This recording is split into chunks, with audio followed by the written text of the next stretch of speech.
Olá, caros alunos. Então, nós vamos dar continuidade à aula anterior, na qual nós falávamos sobre o tenentismo e a coluna Prestes. Eu dizia que eles formaram um terreno que mais tarde levou o Getúlio Vargas ao governo do país. Mas de que forma que aconteceu isso? Nós vamos por partes aqui, né? Quem governava o Brasil em 1930? Era o Washington Luiz. Então, com a saída dele, ele teria que indicar alguém para a presidência, como um sucessor dele, né? Então ele vai indicar o Júlio Prestes. O governador de Minas Gerais, o Antônio Carlos, ele esperava que seria o escolhido, então ele não ficou muito contente não. Então ele acabou se aliando às oligarquias do Rio Grande do Sul e da Paraíba, e com eles ele formou uma aliança chamada Aliança Liberal. Essa aliança, ela lançou nas eleições de 1930 os nomes de Getúlio Vargas para presidente e João Pessoa para vice-presidente. Getúlio, ele propunha várias coisas nos seus discursos que eram bem populistas, né? Ele propunha o voto secreto, né? O incentivo à indústria nacional, leis trabalhistas, isso no momento em que o mundo inteiro estava numa crise, né? Que se iniciou lá em 1929. A gente já falou sobre isso naquela aula sobre a Grande Depressão, né? E essa Grande Depressão atingiu o Brasil também. Ou seja, a população ela estava descontente com Washington Luiz e, entre eles, a gente tem também os cafeicultores, que eles tiveram estoques de café encalhados e vendidos a preços baixíssimos, né? Então tiveram grandes prejuízos. Então eles não estavam satisfeitos com aquele governo. Nas eleições, então, a gente vai ter muita, como se diz, violência de ambos os lados, né? Eles usaram de fraude também, né? No Rio Grande do Sul, Getúlio Vargas ele conseguiu quase 100% dos votos, mas acabou que Júlio Prestes ganhando as eleições por causa das oligarquias situacionistas, porque a gente tem oligarquias que eram dissidentes e as situacionistas, né? Essas acabaram ganhando.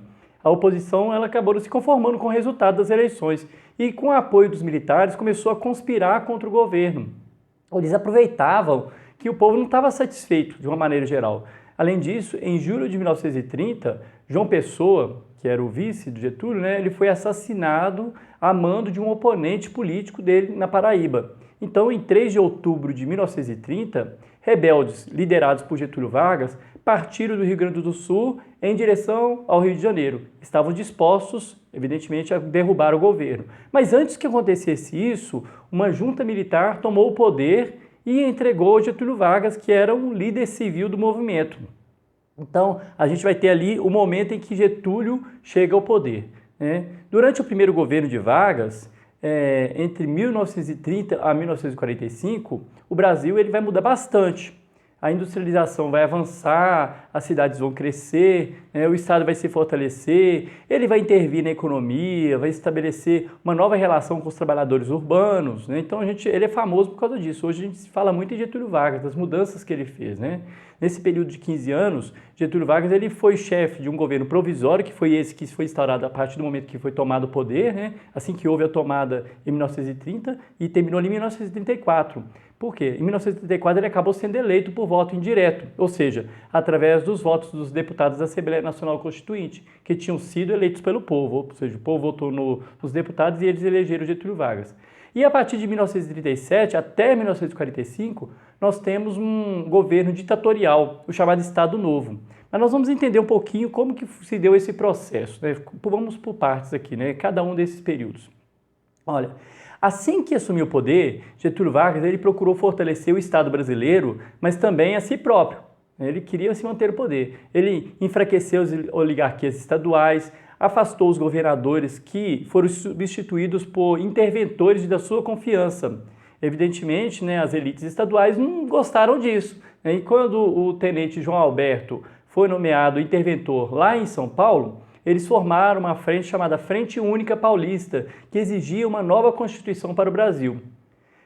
Getúlio Vargas foi pressionado, então ele acabou nomeando o paulista Pedro Toledo para tentar acalmar os ânimos, mas não conseguiu não. E o pior de tudo, 4 estudantes acabaram sendo mortos quando atacavam um jornal que apoiava Vargas, né? Esses estudantes eram Martins, Miragaia, Drauzio e Camargo, né? As iniciais dos nomes deles se tornou simbólica, né? Inflou o movimento que acabou utilizando a sigla MMDC, né, como símbolo, né, desse movimento. tudo isso culminou então com a Revolução Constitucionalista, na qual os paulistas, liderados pelo general Isidoro Dias e por Pedro Toledo, né, aquele da qual eu falei agora mesmo, eles pegaram em armas contra o governo. Juntaram-se ao movimento vários jovens da classe média, os industriais paulistas, né? Então a gente criou-se ali um estado de guerra, né? Um clima de guerra, né? Os paulistas, eles não conseguiram o apoio do Brasil inteiro, né? Só do Mato Grosso. Então acabaram sendo derrotados pelas tropas federais em poucos meses. Mas lógico que a gente não pode jogar o bebê junto com a água do banho fora, né? Então, apesar deles terem sido derrotados, o governo acabou convocando uma nova Assembleia Constituinte que, em 16 de julho de 1934, votou e aprovou a terceira Constituição do Brasil. Então, ou seja, eles não conseguiram tomar o poder, impedir que o Getúlio continuasse no poder, mas eles conseguiram, pelo menos, que fosse convocada uma nova Assembleia Constituinte e gerasse uma nova Constituição. Entre as mudanças introduzidas pela Constituição de 34, nós tivemos, entre elas, muito importante, o voto secreto, que dificultava o coronelismo e a corrupção eleitoral, do qual a gente já falou em outras aulas, por exemplo, do tenentismo, né? Também foi introduzido o voto feminino, ou seja, a mulher aí com participação na política, elas passaram a ter direito de voto, né? Muito interessante. A justiça eleitoral, ou seja, nós vamos não só fazer a eleição, mas nós vamos fiscalizar para ver se todo o processo eleitoral está da forma correta, etc. Foi introduzido o ensino primário gratuito e de frequência obrigatória. Por quê? Porque na educação que é a base de tudo, né? Nós também tivemos a nacionalização progressiva das minas, jazidas, minerais, quedas d'água, que eram julgadas como essenciais para o país, né? E também tivemos a criação da Justiça do Trabalho. E nessa Justiça do Trabalho a gente vai ter também a introdução de vários direitos trabalhistas, né, que foram reconhecidos tipo assim, como uma mudança drástica para o trabalhador brasileiro, que até hoje ele se lembra dessa mudança, né? Por exemplo, a jornada de trabalho passou a ser de 8 horas, o descanso semanal remunerado, indenização por dispensa sem justa causa, proteção ao trabalho do menor, né, e da mulher, férias anuais remuneradas, estabilidade inclusive para a mulher gestante, né? Quando a mulher engravidava, ela era mandada embora, né? Então até isso foi colocado, né? A Constituição, ela previa também que o próximo presidente seria escolhido por meio de eleições indiretas, ou seja, através do Congresso Nacional e da Câmara de Deputados. Mas, mesmo assim, Getúlio Vargas acabou ganhando as eleições e permaneceu no poder.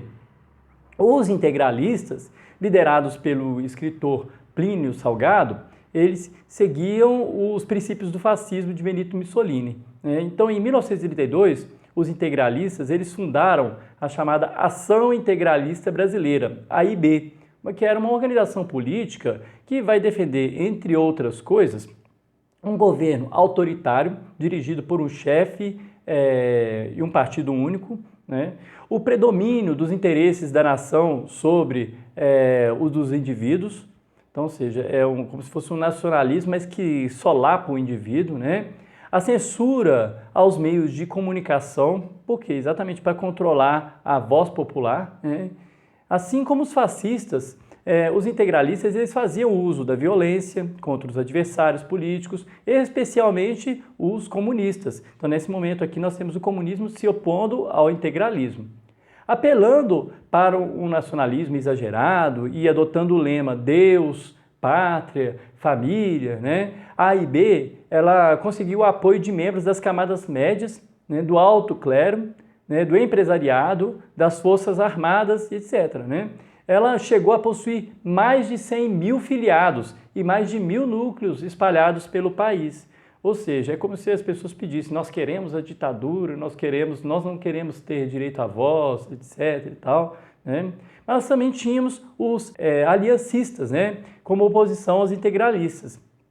Esse movimento foi fundado no Brasil em 1935, a Aliança Nacional Libertadora, ANL, que era uma frente popular liderada pelos comunistas, liderados por Luiz Carlos Prestes. Os principais pontos do programa da ANL eram os seguintes: o não pagamento da dívida externa brasileira, a nacionalização das empresas estrangeiras, a reforma agrária, a formação de um governo popular Então, em julho de 1935, o líder comunista, o Luiz Carlos Prestes, ele lançou um manifesto que propunha a derrubada do governo de Vargas e a formação de um governo popular revolucionário.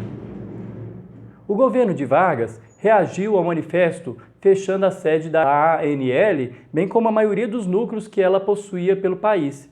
Diante disso, então, sem esperar as ordens de Prestes, um grupo de sargentos, cabos, soldados comunistas de Natal, do Rio Grande do Norte, eles deram início a uma chamada Revolta Vermelha, ou a conhecida Intentona Comunista. Seguiram-se levantes no Recife e no Rio. Então, com a rapidez, o governo Vargas acabou sufocando esses levantes e passou a prender e torturar os simpatizantes da ANL, sendo comunistas ou não. Se era simpatizante da Aliança Nacional Libertadora, era preso, torturado, etc. Vargas ele não estava disposto a deixar o poder. Então, por isso, no final de 1937, tendo em vista as novas eleições que iam ocorrer em 1938, ele anunciou pelo rádio que havia descoberto um plano chamado Plano Cohen, pelo qual os comunistas iriam provocar greves, incêndios em igrejas, e inclusive o seu assassinato. Mais tarde descobriu-se que esse plano Cohen, na verdade, não era nada mais do que que a gente hoje chama de fake news, ou seja, era uma notícia falsa, só para poder provocar um efeito, Mas aquele efeito serviu de pretexto para que ele implantasse uma ditadura, que é o Estado Novo. Inicialmente, o que ele vai fazer? Fechar o Congresso Nacional, vai impor uma nova Constituição que vai permitir que ele governasse por decretos-leis, ou seja, por leis impostas.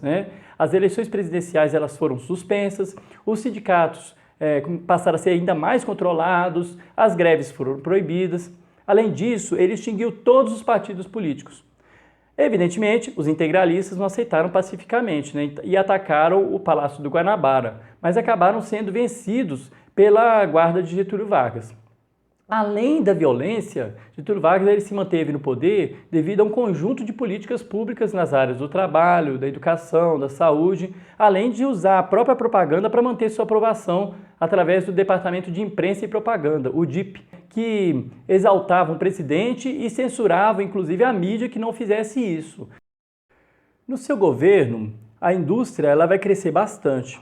E como o mundo ainda vivia os efeitos da crise mundial, o Brasil ele passou a produzir o que antes ele importava. Então ele teve que se abastecer. E para isso, Vargas ele vai incentivar os empréstimos à indústria com juros reduzidos, ele vai diminuir e até abolir alguns impostos sobre bens industriais, Ele vai fixar o salário mínimo, vai criar o Conselho Nacional do Petróleo, a Companhia Siderúrgica Nacional, a Companhia do Vale do Rio Doce, a Companhia Hidrelétrica do São Francisco.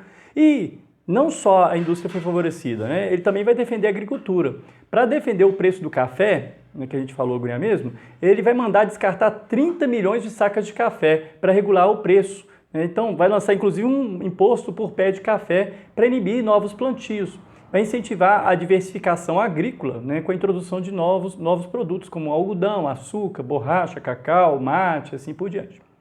Durante o Estado Novo, ele vai adotar uma política conhecida como trabalhismo. Por quê? Essa política ela vai conceder direitos aos trabalhadores que depois foram consolidados na Consolidação das Leis do Trabalho, CLT, que rege até hoje a legislação trabalhista, com algumas modificações nesse governo último aí do governo Temer, O Brasil ele participou da Segunda Guerra Mundial contra as ditaduras fascistas, então acabou soando contraditório, A gente tem uma ditadura no Brasil quando a gente está lutando contra uma ditadura lá fora, Então os estudantes, políticos, universitários, eles passaram a questionar isso. Os políticos de Minas Gerais, eles lançaram em outubro de 1943 o Manifesto dos Mineiros, que exigia a redemocratização do país. Os estudantes da União Nacional dos Estudantes, a UNE, eles foram às ruas pedir a redemocratização do país e mobilizaram de uma forma geral a população inteira. Vargas ele viu a pressão, ele sentiu-se pressionado. Então, no início de 1945, ele mesmo já começou um processo de redemocratização. Ele vai anistiar os condenados políticos, aqueles que ele perseguia, vai liberar a atividade partidária, e vai marcar para o mesmo ano, em dezembro, as eleições. Então, nesse momento, vai surgir o nome do general Eurico Gaspar Dutra como candidato. Esse candidato, por incrível que pareça, era apoiado por Getúlio Vargas, mas ele fazia um jogo duplo, né? Ele apoiava o Gaspar, né, Gaspar Dutra, e também incentivava o movimento conhecido como queremismo. O que é o queremismo? As pessoas iam para as ruas gritando: queremos Getúlio, porque queriam que ele continuasse no poder, né? Porque ele ganhou, ele foi muito popular, né? Então, por isso mesmo, antes das eleições, tropas lideradas por Góes Monteiro forçaram Vargas a renunciar, tendo em vista a sua grande popularidade, que acabaria mantendo esse Estado Novo, né? Ou seja, a gente ainda não teria democracia. Por mais que você tivesse ali algumas pessoas, aliás, muitas pessoas na rua manifestando através do queremismo, né? A gente não tem um país democrático, né? Isso não era bom para o Brasil, não é bom para a nação nenhuma. Então, pessoal, isso aqui é um resumo de 15 anos de governo do Getúlio Vargas. Então é muito rapidamente, né? Alguma coisa pode ter ficado de fora, mas de uma forma geral é exatamente isso. Eu espero que tenha sido claro. Até a próxima aula.